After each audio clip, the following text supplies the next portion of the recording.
ครับเมืองประธานเมืองเชียงเงินที่เคารพและนับถืออย่างสูงแล้วก็เฮียนทางคะแนนการของเมืองทุกคะแนนการที่นะเข้ามาร่วมนะพิธีนี้นะเคารพนับถือเท่าแก่แนวโหมแล้วก็เคารพนับถือทางเจ้าศรัทธาทั้งหลายฉะนั้นข้าพเจ้าจะขออนุญาตทาน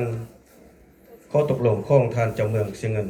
สาธารณรัฐประชาธิปไตยประชาชนลาวสันติภาพเอกราชประชาธิปไตยเอกภาพวัฒนธรรมเจ้าเมืองเชียงเงินเลขที่179 ขออภัยจม.2 ลงวันที่6 เดือน 5 2025ข้อตกลงของทานเจ้าเมืองเชียงเงินว่าด้วยการอนุมัติสร้างตั้งหอปฏิบัติธรรมอยู่เขตนำบกแก้วบ้านสัมพีไสอิงตามตำรัสของนายกรัฐมนตรีฉบับเลขที่315 นย.ลงวันที่16 สิงหาคม 2016ว่าด้วยการคุ้มครองและการปกป้องการเคลื่อนไหวศาสนาอยู่สปป.ลาวหมวดที่3ไว้การสร้างวัดและสร้างสถานที่ปฏิบัติศีลธรรมของศาสนาอิงตามกฎหมายว่าด้วยการปกป้องท้องถิ่นฉบับเลขที่68 สพศ14 ธันวาเดือน12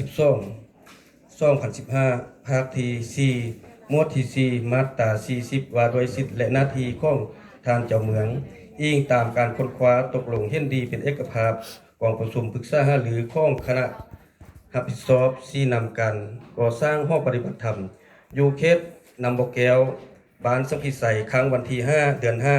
2025เจ้าเมืองเชียงเงินตกลงมาตรา1อนุมัติให้สร้างตั้งหอปฏิบัติธรรมอยู่ขอบเขตนำบกแก้วขึ้นกับบ้านสัมพีไสเมืองเชียงเงินเพื่อหวังพร้อมทั้งมอบให้ห้องการแนวราวสร้างศาสตร์เมืองสมทบกับภาคส่วนที่เกี่ยวข้องของเมืองจัดตั้งปฏิบัติให้ถูกต้องและสอดคล้องกับกฎหมายของสปป.ลาวมาตรา2ส่วนงบประมาณให้ในการก่อสร้างตั้งห้องปฏิบัติธรรมอยู่เขตนำบกแก้วบ้านสัมพีไสแม่นถึงของบุคคลโดยสมทบกับเจ้าศรัทธาทั้งหลายมาตรา3บรรดาองค์การจัดตั้งพรรครัฐภาคส่วนที่เกี่ยวข้องบรรดาท่านที่ทึกแต่งตั้งจงรับรู้และพร้อมกันจัดตั้งปฏิบัติให้ได้รับผลดีมาตรา4ข้อตกลงฉบับนี้มีผลศักดิ์สิทธิ์นับแต่มือลงลายเซ็นเป็นต้นไปเซ็นและประทับตาส้มแบบเพชรดวงประสิทธิ์เอาข้อ